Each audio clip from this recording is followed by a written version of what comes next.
Good evening, Fredericton, New Brunswick. How the heck are you tonight? This is the Crazy Train on CHSR FM 97.9, and we are celebrating our 50th episode.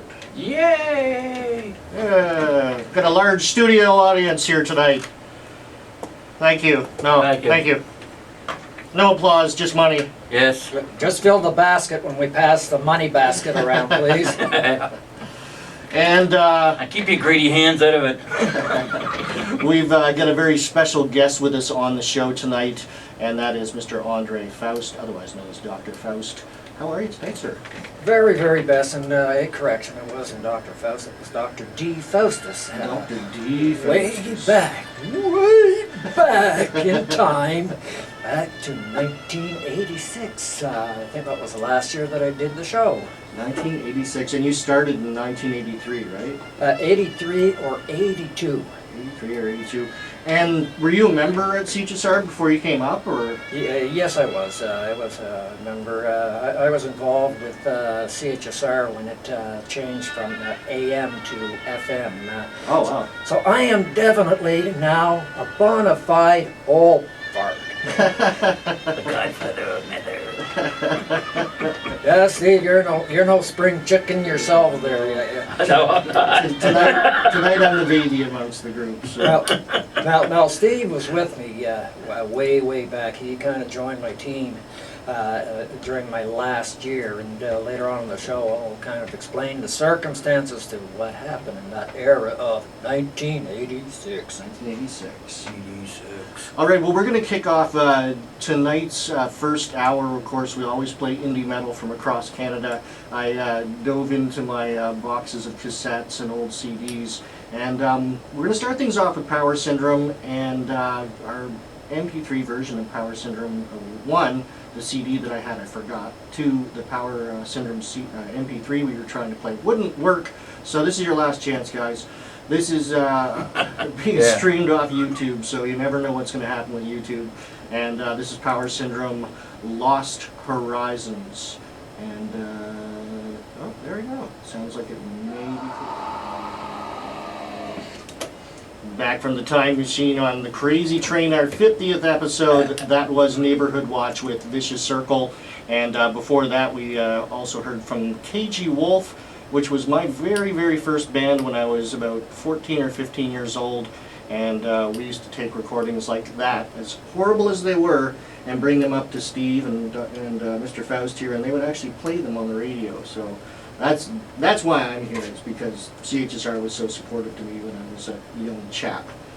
Well, you know, you brought up Neighborhood Watch. I remember when the young boys were around here, they were just young fellows. Yeah. Kyron Lewis, I believe, was their vocalist. I forget who the other. No, Grant Forsyth was the vocalist. Okay. Kyron was their guitar player, and Rob Melvin was on bass, and Nick Oliver was on drums. Okay. And actually, Kyron's moved back to town here. Oh, he's back in Fredericton because last time I knew he was up in Toronto. That's and, right. Yeah. Was looking at, he was very active with dogs. Yeah, he was one of the people that basically spearheaded the activism against pit bulls That's right. being put down and trying to be ostracized from the public and stuff like that. So. Now, the last time I'd seen Kyron was in the early 90s. Myself and another person, we were called to go help organize a union protest. Oh yeah, yeah. And I think it was at Sam Radio or Sam Records that I'd seen Kyron. Yeah. Just briefly. Yeah, those were the good old days. Again, the reflection, going up to organize, a union protest. So we never had a dull moment, that's for sure. And trying to think, Greg Beardall's band that was running. Yeah. Guilt Parade. Guilt Parade. Yeah. And they come up with nuclear. What was it? Some very good songs. Yeah, Nuclear Holocaust. I think something like that. There was a lot of talent that came out of CHSR in the music side. Absolutely, yeah. Andrew Thorne and those guys. The Druids. The Druids, yeah. With Andrew Thorne's. Yeah, those were the good old days. Talking about good old days there when we were on air there. one of the early DJs, Mike Levikas, called in, and you know, I hadn't talked to that individual for 30 years. What was that? Long time ago when we all had our hair. Yeah. Yeah. Now we're walking wearing with canes. All road canes and hobbling along. But, you know, you seem to be doing well though, Andre. I mean, you're doing pretty good. Always. It's attitude, right? Yeah.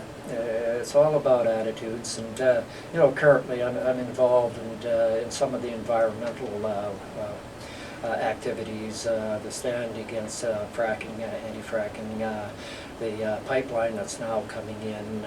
Right. Yesterday Pipeline. I was at a viewing, and today I organized the film company to join a co-captain of mine in Grand Manan, who's going to take them out for a tour of the island and show them the vulnerable spots. Right. If an oil spill were to take place, what the consequences would be. So, yeah, never a dull moment, and still do some head banging.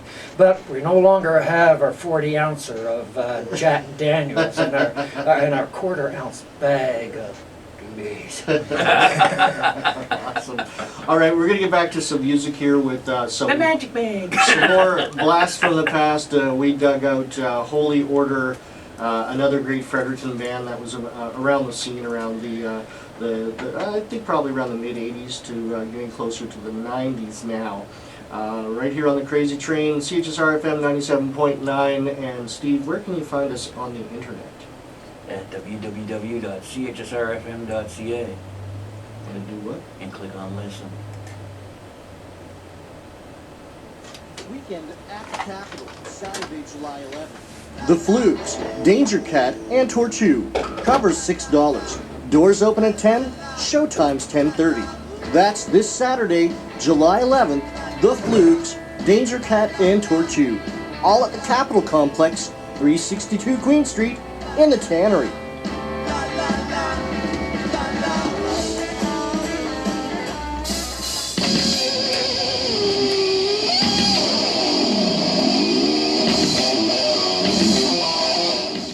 Going a few years back with Heroes Last Right, that was Hopeless Genocide, and before that we heard Holy Order, Sorry for the Inconvenience. And man, I don't know, I talk about these days that there's so many incredible bands in and around the area and right across Atlantic Canada. But in the past too, there are definitely some amazing bands that came from this area, and it's always been a hard place to, you know, everybody's always moved away to Ontario or out west or something to, you know, carry on their music. But we've been largely ignored, I think, for a long time here on the West Coast with the talent that we have. Well, the other place that people had ventured out to, if there were any musicians at all, was Halifax. Yeah. Halifax, Toronto, and Vancouver were the hot spots if you were going to make any money. And back in the 80s, the bottom came out of the music industries. Yes. You know, prior to that, you know, here in the Student Union Building, it was quite common that all 3 floors would be having bands playing. They'd be a band up at St. Thomas, and the Rolling Keg would Yep. have a band. The Riverview Arms would have a band. Chestnut would have. The Chestnut would have a band, and then all of a sudden that dropped out. Then you had the goddamn MIDI players, one person Yeah. taking the show. And I remember at the Lady Beaverbrook, the Lord Beaverbrook, it was called the River Room. Yep. For, Richard Hatfield's favorite hideout. Place.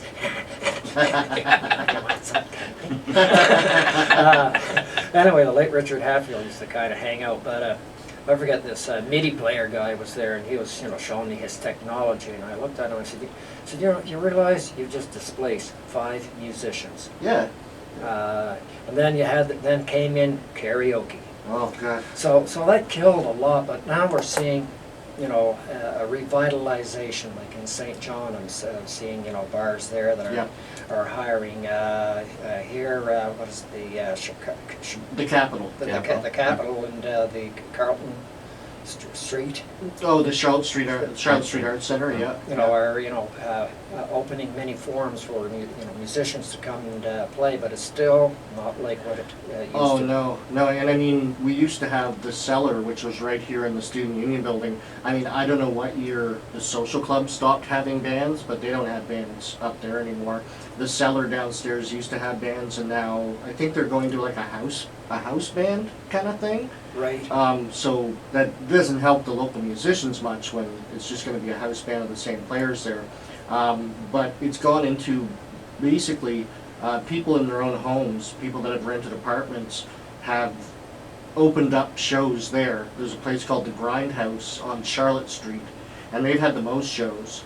And then there's another place called the Dungeon, which is on Albert Street, and that's the guys from a local band called Hard Charger, and they have some shows there. The town, like Moncton and St. John and Halifax, seem to have a really booming nightclub scene, but we need somebody in town here to open up a good, metal or rock bar, that kind of thing.